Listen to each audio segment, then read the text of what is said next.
Hello students, आज हम लोग इसके अंदर ये वाला निकालो मिनिमल स्पैनिंग ट्री का कंसेप्ट करेंगे। ठीक है, मिनिमल स्पैनिंग ट्री तो क्या पढ़ेंगे आज हम? मिनिमल स्पैनिंग ट्री क्या होता है? Minimal spanning tree. ठीक है,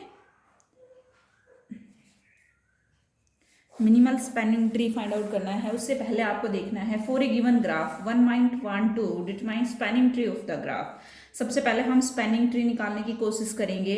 उसके बाद भी consider here the more general problem of determining a minimal spanning tree of weighted graph. सबसे पहले जो हम पढ़ेंगे ना, वो पढ़ेंगे weighted graph.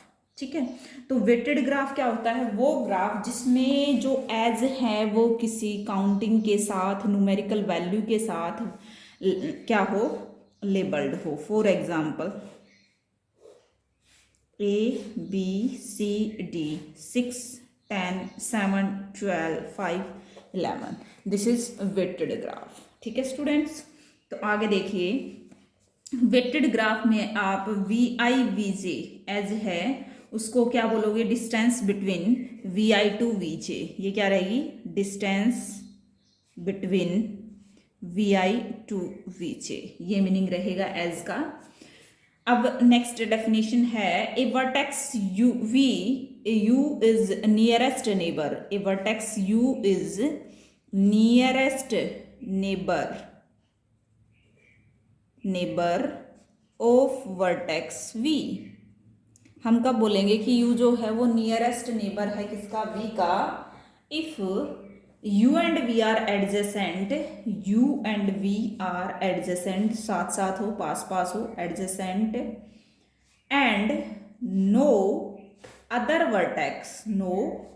Vertex is joined to V by n as of lesser weight than UV। ठीक है भाई, UV जो एज है, U से V जो कनेक्शन है वो एक एज होगी, उसका जो वेट है वो सबसे मिनिमम रहेगा, सबसे लेसर रहेगा। अगर उसके लेसर कोई वेट की आपको एज मिल जाती है तो इसका मीनिंग क्या है? वो नियरेस्ट नेबर नहीं होगा। ठीक है, तो नियरेस्ट नेबर क्या होता है? पहले एडजेसेंट हो और कोई भी अदर वर्टेक्स ज्वाइंट ना हो V से, किसका? बाय एन एज से, किसी एज से कनेक्ट ना हो कोई वर्टेक्स, उससे लेसर वेट का, किससे? UV से। ठीक है, फॉर एग्जाम्पल अगर मैं इसकी बात करूं तो यहाँ पे देखिए,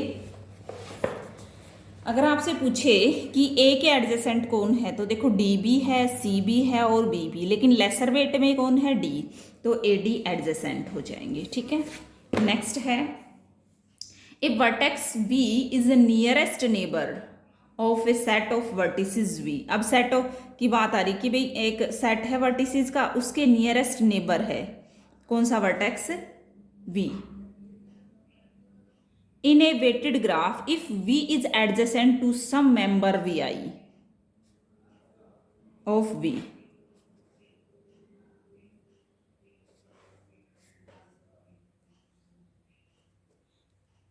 एंड नो अदर वर्टेक्स।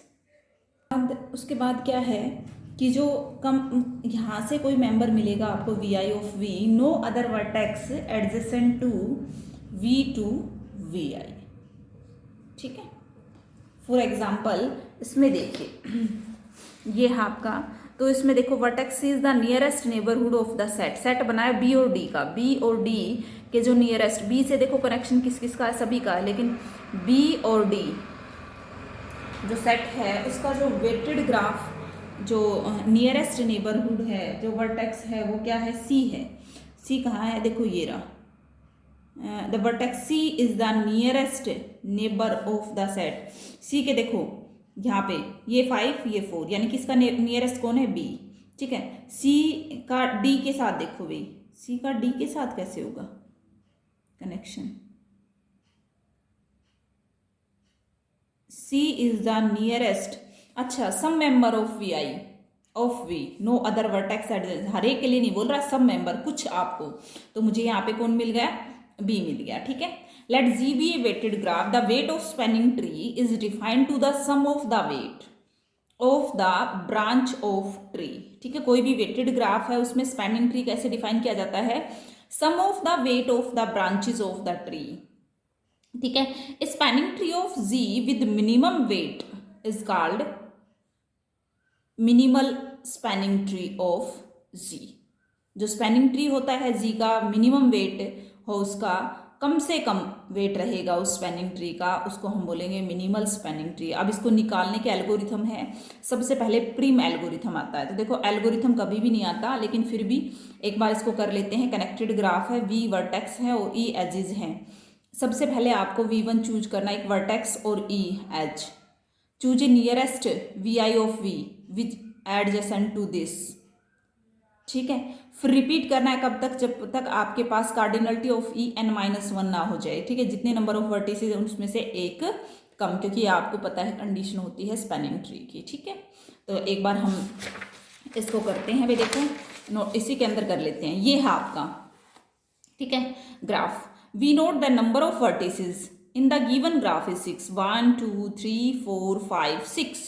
ठीक है, so spanning tree will have 5 edges, तो n-1 हो जाएगा। ठीक है, we start with any vertex से ई। हमने किसी भी वर्टेक्स से स्टार्ट किया, मान लो यहाँ से, आपकी मर्जी है जहाँ से करना चाहते हो। The nearest neighbour of E is, इसके नियरेस्ट कौन है भाई, इधर तो 9 हो गया, इधर 6, तो कौन हो गया, D. So E D is the first edge selected, consider the set of vertices D E. ठीक है, ये जो वर्टिसेस हैं इसके लिए आपने क्या एक एज, ये ई डी, अगर मैं ई डी ऐसे लिखती हूँ ना, ई डी, इसका मतलब तो ये एक एज है, और अगर ई डी ऐसे लिखा जाए तो ये सेट है वर्टिसेस कि इन दोनों सेट ऑफ वर्टिसेस से क्या बना, आपके पास एक एज बना है। उसके बाद हमें क्या करना है, हम कहाँ गए भाई, डी पे। Choose C D edge the next edge. क्यों भाई, क्योंकि डी के एडजेसेंट कौन है, इधर 11 है, इधर तो 11 है, इधर 8 है, तो सी हो गया एडजेसेंट। ठीक है, तो क्या मिला मुझे, सी मिला नेक्स्ट। तो देखो ऐसे डालते जाओगे आप, वर्टेक्स सेट में तो हो गया सी पहले से था, सॉरी डी और ई पहले से था, अब कौन आ गया, सी, सी डी ई ऐसे लिखोगे। और एजेस में पहले डी ई था, अब कौन आ गया, सी डी आ गया। ठीक है, द वर्टेक्स, अब सी पे पहुंच गए, सी के नियरेस्ट नेबर में कौन है, एफ है। ठीक है, सी के नियरेस्ट नेबर में कौन है, एफ है। Does not form A cycle with the member of this. ठीक है, एक बात का आपको ध्यान भी रखना, क्योंकि आप ट्री का कंसेप्ट कर रहे हो तो आपके पास क्या नहीं होना चाहिए, साइकिल नहीं बनना चाहिए। ठीक है, तो आपने एफ अगर हम लेते हैं तो साइकिल नहीं बनता, इस बात का हमें ध्यान रखना है। ठीक है, तो देखो हमारे पास एफ ले लिया अभी, ठीक है, हमने एफ आ गया। ठीक है, अब फॉर्म नहीं करता, तो देखो डी ई सी डी है ना, और सी एफ चूज किया आपने नेक्स्ट एज, तो इसके अंदर डाल दो वर्टेक्स, तो ये हो गया, और एज ये हो गया। The vertex A is the nearest neighbour of V. C D E F का जो नियरेस्ट नेबर है ना, वो क्या रहेगा, ए रहेगा। क्योंकि देखो बच्चों ध्यान से, अगर मैं यहाँ बोलती हूँ ना, यहाँ जाओ तो साइकिल बन जाएगा, आप ऐसे चले थे, ऐसे चले, ऐसे और ए, तो इधर ना आके हम किधर, अब इसके जो ये पूरा जो सेट डिफाइन किया है, इसके जो नियरेस्ट है ना, एक तो 4 रह जाएगा, एक 7 रह जाएगा, तो नियरेस्ट कौन रह जाएगा, 4। ठीक है, ये आ गया आपके पास, ए आ गया, साइकिल फॉर्म भी नहीं करता, ये आ गया। ठीक है, इसके अंदर डाल दो, ये हो गया द नियरेस्ट। अब इसके नियरेस्ट कौन है, ए के नियरेस्ट कौन है, बी। ठीक है, अब ये आ जाएगा आपका, ये आ गया। अब देखो काउंट करो, 1 2 3, हाँ 1 2 3 4 5, बस यहीं तक, क्योंकि हमारे पास जो एज है कितनी है, 5 है, तो प्रोसेस कंप्लीट हो गई। ठीक है, अब जैसे जैसे आपने लिया है वैसे वैसे आप इसका ग्राफ बना दो। आपने ऐसे लिया, ऐसे लिया, ऐसे लिया, फिर ऐसे लिया, ऐसे, ये मिनिमल स्पैनिंग ट्री है। अब वेट ऑफ द ट्री सब का सम कर दो, 21, ये इसका वेट हो जाएगा। ठीक है, नेक्स्ट देख सकते हो, इसी तरह से आपने प्रीम एल्गोरिथम का यूज़ किया। इसमें आएगा कि मिनिमल स्पेलिंग ट्री निकालो इसका, और किसके प्रीम का यूज़ करो, डिजकास्ट्रा का करो, जो भी है। ठीक है, सबसे पहले इसने ए सिलेक्ट किया, ए के नियरेस्ट कौन है, इसी तरह से आप इकट्ठे करते जाओगे। लेकिन यहाँ पे ध्यान रखना है कि नंबर ऑफ जो वर्टिसेस हैं वो 8 है, तो एजेस 7 होंगी। 7 तक करो और फिर अपनी प्रोसेस को बंद कर दो, आपका जो ग्राफ है वो कुछ इस तरह से बनेगा। ठीक है, तो आपको ये वाले क्वेश्चन क्रुस्कैल्स एल्गोरिथम से पहले के 2-3 एग्जाम्पल हैं, ये करने हैं। कल हम क्रुस्कैल्स एल्गोरिथम करेंगे। ठीक है, थैंक यू।